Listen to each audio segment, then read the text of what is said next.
Le soir, quand tous dorment, les riches dans leurs chaudes couvertures, les pauvres sur les marches des boutiques ou sous les porches des palais, moi, je ne dors pas. Je songe à ma solitude et j'en sens tout le poids. Ma solitude ne date pas d'hier. Je vois au fond d'une impasse que le soleil ne visite jamais un petit garçon de 6 ans dresser un piège pour attraper un moineau. Mais le moineau ne vient jamais. Il désire tant ce petit moineau. Il ne le mangera pas. Il ne le martyrisera pas. Il veut en faire son compagnon.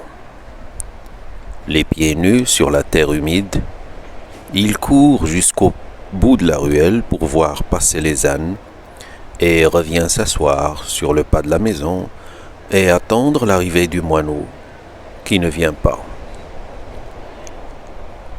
Le soir, il rentre le cœur gros et les yeux rougis, balançant au bout de son petit bras un piège en fil de cuivre. Nous habitions Dar Chouafa, la maison de la voyante. Effectivement, au rez-de-chaussée, habitait une voyante de grande réputation. Des quartiers les plus éloignés, des femmes de toutes les conditions venaient la consulter. Elle était voyante et quelque peu sorcière. Adepte de la confrérie des Gnawa, Jean de Guinée, elle s'offrait une fois par mois une séance de musique de danse nègre. Des nuages de benjoin emplissaient la maison et les crotales et les guimbris nous empêchaient de dormir toute la nuit. Je ne comprenais rien au rituel compliqué qui se déroulait au rez-de-chaussée. De notre fenêtre du 2e étage, je distinguais à travers la fumée des aromates les silhouettes gesticulées. Elles faisaient tinter leurs instruments bizarres. J'entendais des you-you. Les robes étaient tantôt bleu ciel, tantôt rouge sang, parfois d'un jaune flamboyant. Les lendemains de ces fêtes étaient des jours mornes, plus tristes et plus gris que les jours ordinaires. Je me levais de bonne heure pour aller au Msid, école coranique située à 2 pas de la maison. Les bruits de la nuit roulaient encore dans ma tête. L'odeur du benjoin et de l'encens m'enivrait. Autour de moi rôdaient les genounes, les démons noirs évoqués par la sorcière et ses amis avec une frénésie qui touchait au délire. Je sentais les genounes me frôler de leurs doigts brûlants. J'entendais leur rire comme par les nuits d'orage. Mes index dans les oreilles, je criais les versets tracés sur ma planchette, avec un accent de désespoir. Les 2 pièces du rez-de-chaussée étaient occupées par la Chouafa, principal locataire. Au 1er étage habitait Idriss El-Oued, sa femme Rahma, et leur fille d'1 an plus âgée que moi. Elle s'appelait Zineb et je ne l'aimais pas. Toute cette famille disposait d'une seule pièce. Rahma faisait la cuisine sur le palier. Nous partagions avec Fatma Bziouia le 2e étage. Nos 2 fenêtres faisaient vis-à-vis et donnaient sur le patio. Un vieux patio dont les carreaux avaient depuis longtemps perdu leurs émaux de couleur et qui paraissait pavé de briques. Il était tous les jours lavé à grande eau et frotté au balai de Doum. Les genounes aimaient la propreté. Les clients de la Chouafa avaient dès l'entrée une bonne impression de netteté et de paix qui invitait à l'abandon, aux confidences, autant d'éléments qui aidaient la voyante à dévoiler plus sûrement l'avenir. Il n'y avait pas de clientes tous les jours. Aussi inexplicable que cela puisse paraître, il y avait la morte saison. On ne pouvait en prévoir l'époque. Brusquement, les femmes cessaient d'avoir recours à des filtres d'amour, se préoccupaient moins de leur avenir, ne se plaignaient plus de leurs douleurs des reins, des omoplates ou du ventre. Aucun démon ne les tourmentait. La Chouafa choisissait ces quelques mois de trêve pour s'occuper de sa santé propre. Elle se découvrait des maux que sa science ne pouvait réduire. Les diables l'hallucinaient, se montraient exigeants quant à la couleur des cafetans, l'heure de les porter, les aromates qu'il fallait brûler dans telle ou telle circonstance. Et dans la pénombre de sa grande pièce tendue de crotonne, la Chouafa gémissait, se plaignait, conjurait, se desséchait dans des nuages d'encens et de bonjoins. J'avais peut-être 6 ans. Ma mémoire était une cire fraîche et les moindres événements s'y gravaient en images ineffaçables. Il me reste cet album pour égayer ma solitude, pour me prouver à moi-même que je ne suis pas encore mort. À 6 ans, j'étais seul, peut-être malheureux, mais je n'avais aucun point de repère qui me permît d'appeler mon existence solitude ou malheur. Je n'étais ni heureux, ni malheureux. J'étais un enfant seul. Cela, je le savais. Point farouche de nature, j'ébauchais de timides amitiés avec les bambins de l'école coranique. Mais leur durée fut brève. Nous habitions des univers différents. J'avais un penchant pour le rêve. Le monde me paraissait un domaine fabuleux, une féerie grandiose où les sorcières entretenaient un commerce familier avec des puissances invisibles. Je désirais que l'invisible m'admît à participer à ces mystères. Mes petits camarades de l'école se contentaient du visible, surtout quand ce visible se concrétisait en sucreries d'un blanc céleste ou d'un rose de soleil couchant. Ils aimaient grignoter, sucer, mordre à pleines dents. Ils aimaient aussi jouer à la bataille, se prendre à la gorge avec des airs d'assassins, crier pour imiter la voix de leur père, s'insulter pour imiter les voisins, commander pour imiter le maître d'école. Moi, je ne voulais rien imiter, je voulais connaître. Abdallah l'épicier me raconta les exploits d'un roi magnifique qui vivait dans un pays de lumière, de fleurs et de parfums, par-delà les mers des ténèbres, par-delà la grande muraille. Et je désirais faire un pacte avec les puissances invisibles qui obéissaient aux sorcières afin qu'elles m'emmènent par-delà les mers des ténèbres et par-delà la grande muraille, vivre dans ce pays de lumière, de parfums et de fleurs.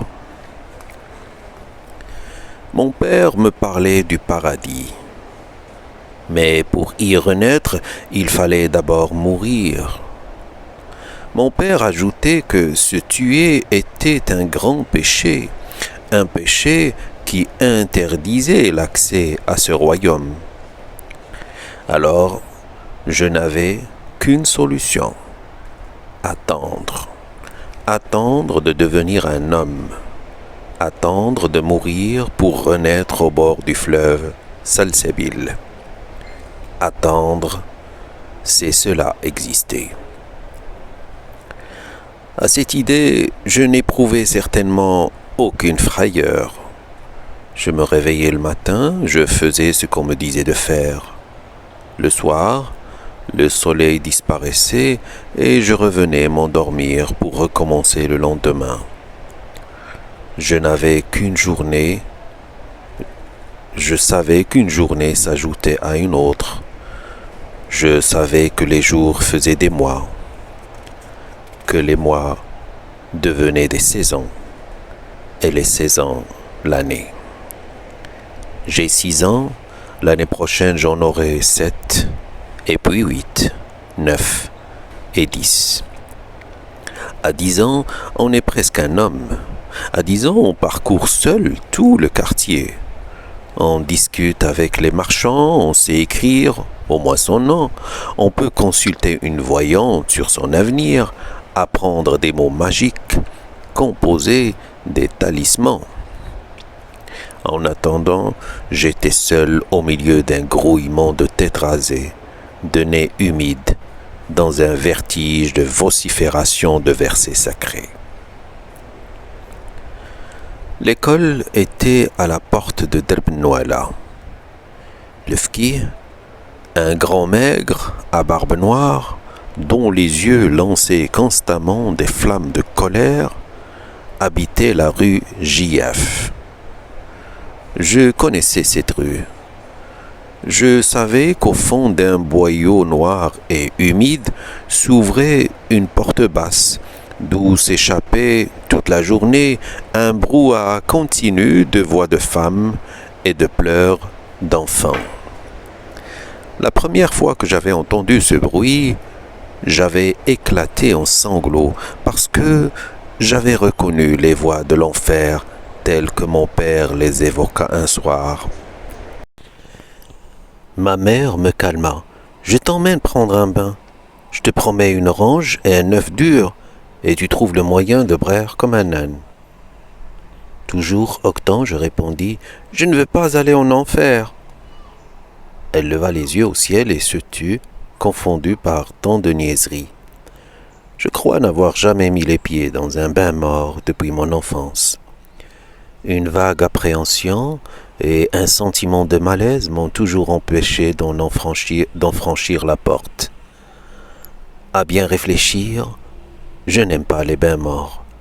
La promiscuité, l'espèce d'impudeur et de laisser-aller que les gens se croient obligés d'affecter en de tels lieux m'en écarte.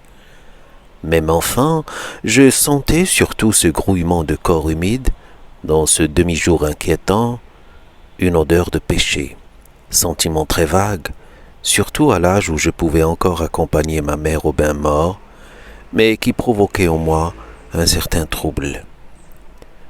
Dès notre arrivée, nous grimpâmes sur une vaste estrade couverte de nattes.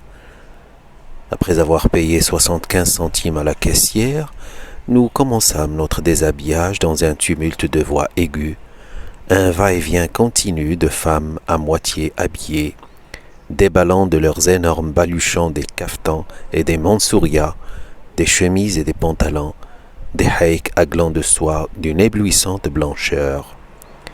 Toutes ces femmes parlaient fort, gesticulaient avec passion, poussaient des hurlements inexplicables et injustifiés. Je retirai mes vêtements et je restai tout bête, les mains sur le ventre, devant ma mère lancée dans une explication avec une amie de rencontre. Il y avait bien d'autres enfants, mais ils paraissaient à leur aise, couraient entre les cuisses humides, les mamelles pendantes, les montagnes de baluchons, fiers de montrer leur ventre ballonné et leurs fesses grises. Je me sentais plus seul que jamais. J'étais de plus en plus persuadé que c'était bel et bien l'enfer. Dans les salles chaudes, l'atmosphère de vapeur, les personnages de cauchemar qui s'y agitaient, la température finirent par m'anéantir. Je m'assis dans un coin, tremblant de fièvre et de peur. Je me demandais ce que pouvaient bien faire toutes ces femmes qui tournoyaient partout, couraient dans tous les sens, traînant de grands seaux de bois débordant d'eau bouillante qui m'éclaboussaient au passage. Ne venaient-elles donc pas pour se laver? Il y en avait bien une ou deux qui tiraient sur leurs cheveux, assises, les jambes allongées, protestant d'une voix haute, mais les autres ne semblaient même pas s'apercevoir de leur présence et continuaient leurs éternels voyages avec leurs éternels seaux de bois. Ma mère, prise dans le tourbillon, émergeait de temps en temps d'une masse de jambes et de bras, me lançait une recommandation ou une injure que je n'arrivais pas à saisir et disparaissait. Devant moi, dans un seau vide, il y avait un peigne en corne, un gobelet en cuivre bien astiqué, des oranges et des œufs durs. Je pris timidement une orange, je l'épluchai, je la suçai pendant longtemps, le regard vague. Je sentais moins l'indécence de mon corps dans cette pénombre. Je le regardais se couvrir de grosses gouttes de sueur et je finis par oublier les femmes qui s'agitaient, leurs seaux de bois et leur voyage inexplicable autour de la pièce. Ma mère fondit sur moi. Elle me plongea dans un seau d'eau, me couvrit la tête d'une glaise odorante et, malgré mes cris et mes larmes, me noya sous un flot d'injures et de feu. Elle me sortit du seau, me jeta dans un coin comme un paquet, disparut de nouveau dans le tourbillon.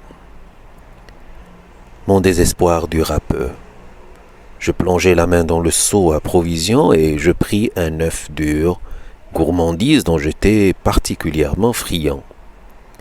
Je n'avais pas encore fini d'en grignoter le jaune que ma mère réapparut de nouveau, m'aspergea alternativement d'eau bouillante et d'eau glacée, me couvrit d'une serviette et m'emporta à moitié mort à l'air frais sur l'estrade au baluchant. Je l'entendis dire à la caissière « Lève-toi, je te laisse mon fils, je n'ai pas eu encore une goutte d'eau pour me laver. » Et à moi, habille-toi, tête d'oignon, voici une orange pour t'occuper. Je me trouvais seul, les mains croisées sur mon ventre en flammes, plus bête que jamais au milieu de toutes ces inconnues et de leurs fastueux baluchants. Je m'habillai. Ma mère vint un moment m'entourer étroitement la tête dans une serviette qu'elle me noua sous le menton, me munit de toutes sortes de recommandations, et s'engouffra dans les salles chaudes par cette porte noire qui me faisait face et d'où s'échappaient toutes sortes de rumeurs.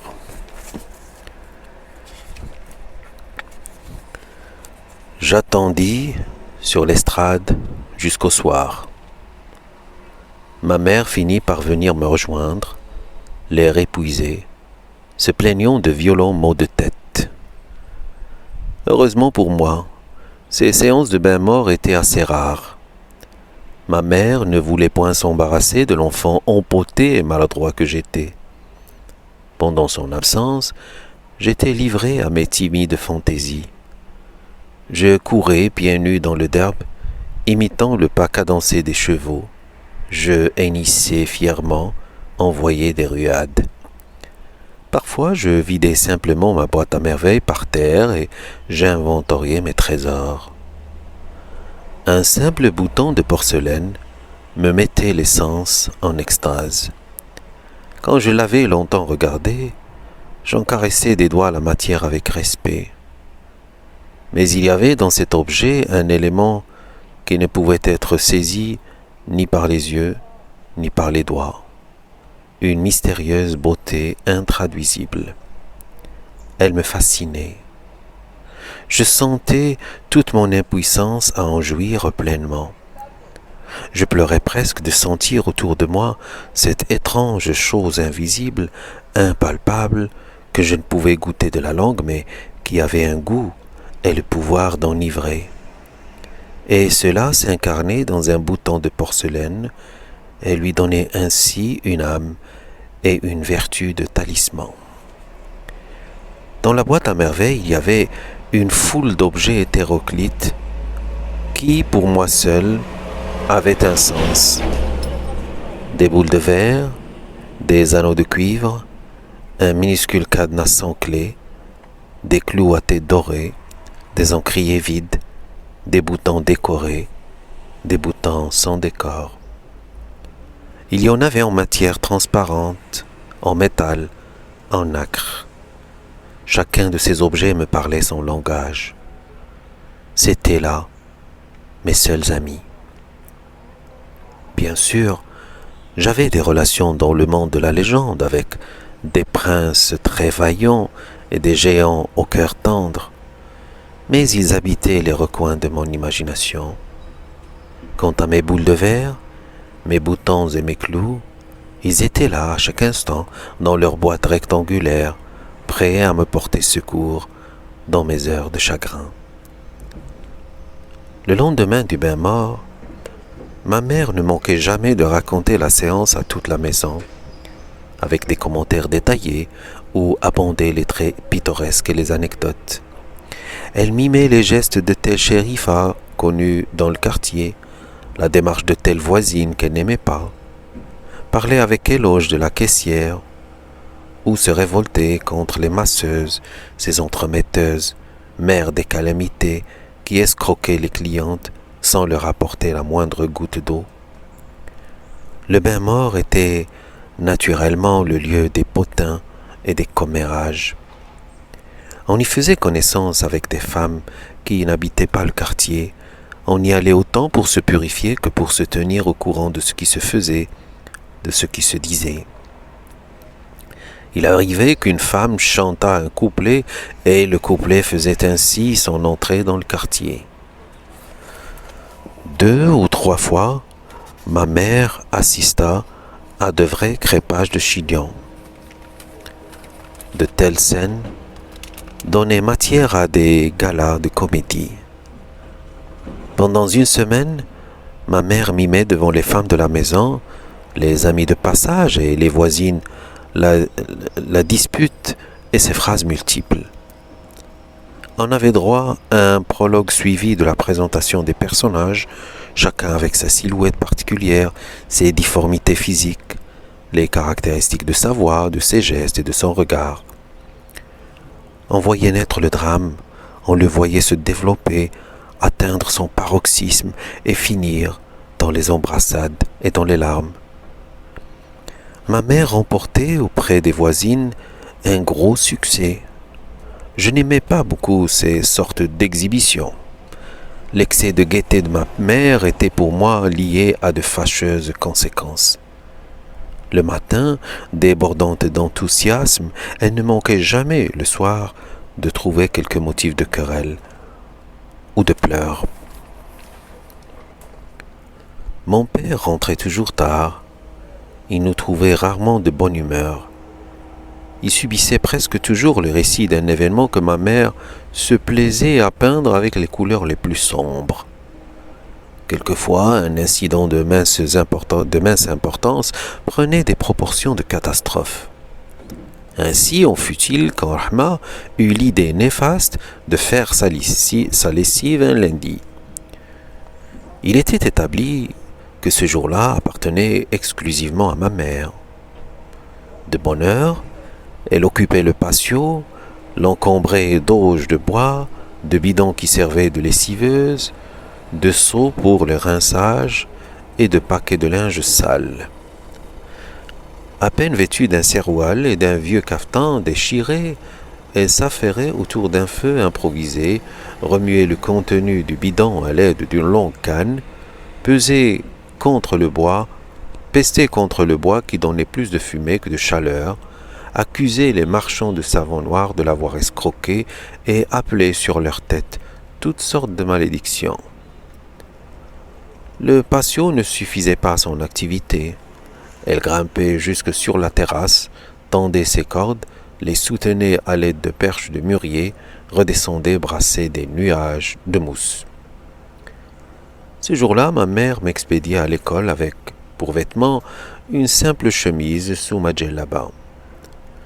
Le déjeuner était sacrifié. Je devais me contenter d'un quartier de pain enduit de beurre rance, accompagné de 3 olives. Notre chambre même perdait son visage habituel. Les matelas gisaient là, sans couverture, les coussins n'avaient plus d'enveloppe, et la fenêtre semblait nue, sans son rideau semé de fleurettes rouges. Le soir, la soirée était consacrée au pliage des vêtements. Ma mère prenait une chemise toute froissée et, sentant le soleil, la déployait sur ses genoux, la regardait par transparence, la pliait, les manches à l'intérieur, avec application, presque avec gravité. Parfois, elle faisait une reprise. Elle n'aimait guère la couture et moi-même, je préférais la voir tirer sur ses cardes où tournait son rouet. L'aiguille, l'instrument particulièrement citadin, représentait à mes yeux un symbole de mollesse. Il était de tradition dans notre famille que le métier féminin noble par excellence consista à travailler la laine. Manier l'aiguille équivalait presque à un reniement. Nous étions fessis par accident, mais nous restions fidèles à nos origines montagnardes de seigneurs paysans. Ma mère ne manquait jamais d'évoquer ses origines lors des querelles avec les voisines. Elle osa même soutenir devant Rahma que nous étions d'authentiques descendants du prophète.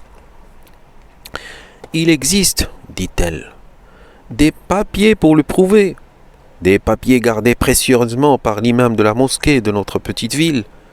Qui es-tu, toi, femme d'un fabricant de charrues sans extraction pour oser mettre ton linge plein de poux près du mien, fraîchement lavé?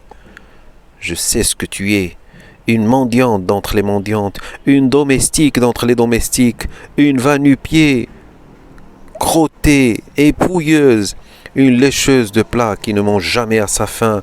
Et ton mari, parle-moi de cet être difforme à la barbe rongée de mythes qui sent l'écurie et brée comme un âne.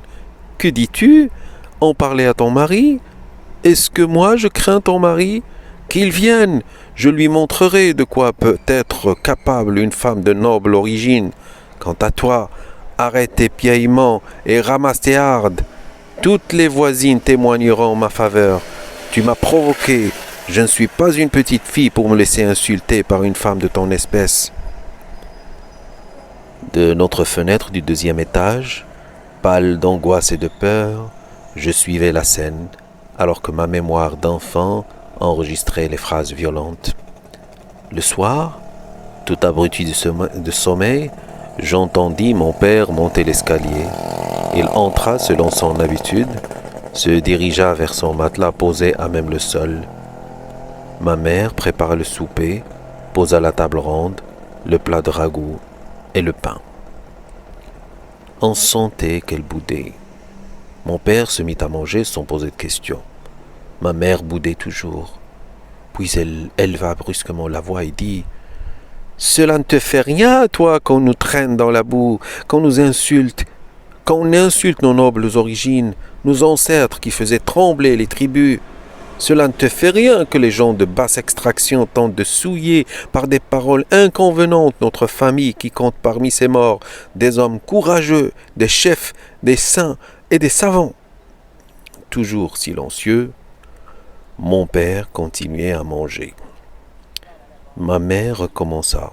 « Oui, tout cela ne te fait rien. Que ta femme subisse tous les affronts, ton appétit n'en est pas affecté et tu manges comme à l'ordinaire. Moi, j'ai tellement de pain sur le cœur que je ne mangerai plus jamais de ma vie. » Ma mère, se cachant le visage dans ses 2 mains, poussa un long sanglot et se mit à pleurer à chaudes larmes. Elle gémissait, se lamentait, se donnait de grands claques sur les cuisses, chantait sur un air monotone et combien triste tous les malheurs qui l'avaient frappée. Elle énumérait les insultes qu'elle avait reçues, les épithètes dont on l'avait gratifiée, recommençait intarissablement le panégyrique de ses ancêtres qui, par la même occasion, se trouvaient offensés. Mon père, rassasié, but une gorgée d'eau, s'essuya la bouche, tira à lui un coussin pour s'accouder et demanda « Avec qui t'es-tu encore disputé ?» La phrase eut sur ma mère un effet magique. Elle cessa de pleurer, releva la tête et, avec une explosion de fureur, s'adressa à mon père. « Mais avec la gueuse du 1er étage, la femme du fabricant de charrues, cette dégoûtante créature a souillé mon linge propre avec ses guenilles qui sentent les tables. Elle ne se lave jamais d'ordinaire. Elle garde ses vêtements 3 mois, mais pour provoquer une querelle, elle choisit le lundi, mon jour de lessive, pour sortir ses haillons. Tu connais ma patience, je cherche toujours à aplanir les difficultés. Je ne me départis jamais de ma courtoisie coutumière. Je tiens cela de ma famille, nous sommes tous polis. Les gens qui nous provoquent par les paroles grossières perdent leur temps. Nous savons conserver notre calme et garder notre dignité. Il a fallu cette pouilleuse. La voix de Rahma troua la nuit. Pouilleuse? Moi? Entendez-vous, peuple des musulmans? La journée ne lui a pas suffi. Les hommes sont maintenant dans la maison et pourront témoigner devant Dieu qui de nous deux a dépassé les limites des convenances. Ce qui se passa après ne peut être décrit par des mots. Ce furent d'abord des cris aigus et prolongés, des vociférations, des sons sans suite et sans signification. Chacune des antagonistes, penchée hors de sa fenêtre, gesticulait dans le vide, crachait des injures que personne ne comprenait, s'arrachait les cheveux. Possédée du démon de la danse, elle faisait d'étranges contorsions. Voisins et voisines sortirent de leur chambre et mêlèrent leurs cris aux cris des deux furies. Les hommes, de leur voix grave, les exhortaient au calme, insistaient pour qu'elles maudissent solennellement Satan, mais ces sages conseils les excitaient davantage. Le bruit devint intolérable. C'était une tempête, un tremblement de terre, le déchaînement des forces obscures, l'écroulement du monde. Je n'en pouvais plus.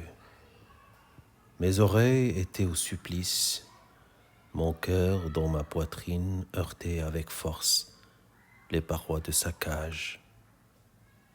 Les sanglots m'étouffèrent et je m'écroulai aux pieds de ma mère, sans connaissance. Fin du chapitre.